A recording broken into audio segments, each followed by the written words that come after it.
15-аас 20 минутын дотор ийм гоё чизтэй кимчитэй будаатай ураг хийж эцэцгээе.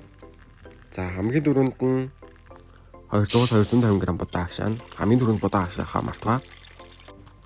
За дурын мах ашиглана. Дурын махан дээр нь би өнөөдөр дахины гуйны цул ашигласан байгаа. За дахины гуйны цул маань 500 г шоод оруулж ирчээд хариулын давгаа алаагаад бацрын тоос хийж өгөөд дахины махаа игээд сайхан хуураад өгнө. За дахиад маань ирэхэд ингэ болоод ирэнгууд нь кимчиг хийгээд сонгоноо хийгээд сонгон маань өөрөө дурын сонгон байж болно бас. За үүн дээр би сармис хийж байгаа. Сармис маань өөрөө миксерч сармис байгаа. За бодоо маань ашиг бэлэн болсон байна. За бодоогоо хариулын давганда хийгээд өгнө. За амтлагаа эзгээе. За үүн дээр ойстер соус, гүчүүжан, гүчүүгару, эсэн чихэр, гүнжтэнээс 2 албаг. За хутгаад өгнө.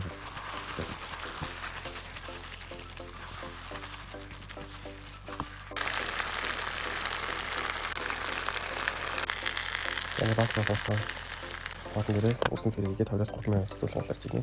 За хоолн ингэ бэлэн болж байна.